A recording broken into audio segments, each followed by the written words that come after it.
Hello and welcome to another Aussie episode of Fully Charged. Now there really are some amazing things going on in this country, some of which I've actually been to see, some of which I've heard about, and I'm going to do lots of future reports about the really interesting stuff that is being developed and worked out in this incredible country.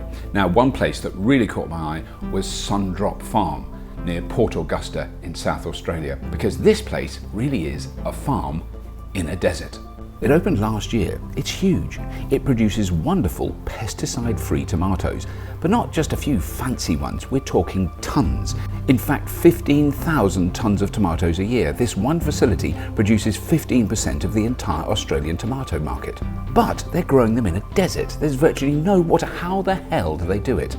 Well, that's where this big tower comes in.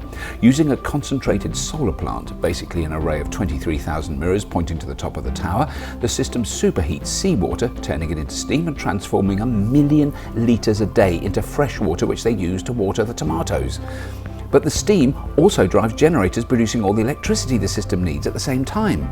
This first installation in Australia is already so successful, they are now starting similar systems in America and Portugal.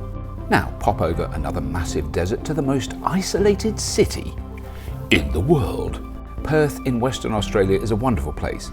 On my first visit, however, they recorded the coldest February day since record keeping began some 140 years ago. Lovely. So it was raining when I caught the ferry across the normally sun-drenched bay, and then I saw a little bus trundling along. Seatbelt on. Hi Damien, you all right? It's amazing. So Andy, just quickly just explain what we're in now. So we're in the RSC Intellibus, right, and we're just going to head off down one of our prescribed routes. Right. So this is it's fairly obvious, I think, to anyone watching, this is a fully autonomous vehicle. There is no steering wheel. There's no driver sitting underneath there. No at the back. Yeah, it's amazing. So, and this is still an experimental. At its experimental stage when you're doing testing at the moment. Yes, we are doing testing, and this is with the sort of good grace of the South Birds. It has a specific set route then at the moment. At the moment it does. It just goes between where we just set off. We're going down to the old mill, and right. it just as that as a set route. Right. Well, I mean, it's what's interesting about it is it's on a road that other vehicles are using. That's right. It is in a public space. Yeah. And, so you can drive your car down here and absolutely. do that, right? Yeah. It's got a lot of technology that makes it very well of its surroundings. It's got, I think you probably explained, it's got the LiDARs, which is like light detection and ranging, which is a bit like a radar. And it's working with GPS as well, and it's working with telemetry, so basically how many times the wheels turn around. All of that data gets fed into a computer, and so it knows exactly where it is all the time, plus it's seeing anything around it that's potentially a hazard and reacting accordingly. Yeah, because that's, I mean, I'm already quite relaxed. I mean, I'm not worried what's there, but there's no one looking. Well, you are, but there's nothing you can do about it. But I mean, it's such a strange step, isn't it? And I imagine that members of the public have had a go in it. You get used to this quicker than you expect.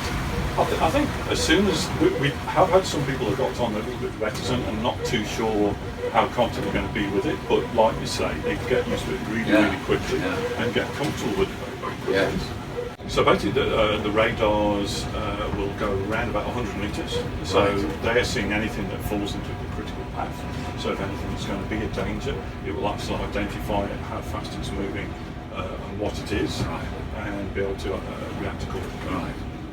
It's amazing, and also, I mean, I'm very pleased to see it's a fully electric vehicle, so it's a battery-powered electric vehicle. Yeah. Can it run sort of for most of the day doing this route? It will certainly run easily all of the day running this route that we've found so far. That's absolutely no problem. Yeah. So we've actually limited to around about sort of 12 to 14 km an hour. We'll altering speed a little bit as we go up and down. The actual vehicle itself has got a top speed of around about 45. Right. So in an urban environment, it's quite realistic speeds that it could travel at. Well, that was fascinating. We just accelerated a little bit, and and that's actually programmed in because there's a clear bit of road here. That's right.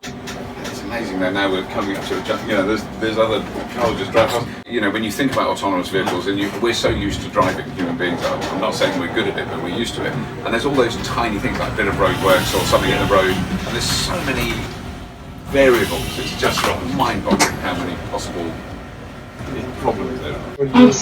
Obstacle detected. So this is a variable. Somebody's actually parked outside the parking bay there. So, And that is a no parking zone there. Yes. Yeah. God. so you'll see the ones that are in parking zones. It's actually programmed to go. So then it down. knows then that they'll be there. And it has criteria set into it, so it will view sort of 10 centimetres as being close and start slowing, anything close and start slowing down. Right. So it depends, even if you park slightly out, it will slow down to pass them. Right. They had a great information board on the side of the rain-soaked control hut, which clearly describes the steps from driver assistance to full autonomy. The Intellibus is a level 4 vehicle. There's still a level to go. Anyway, it was great fun riding in the Intellibus, even though it was pouring with rain.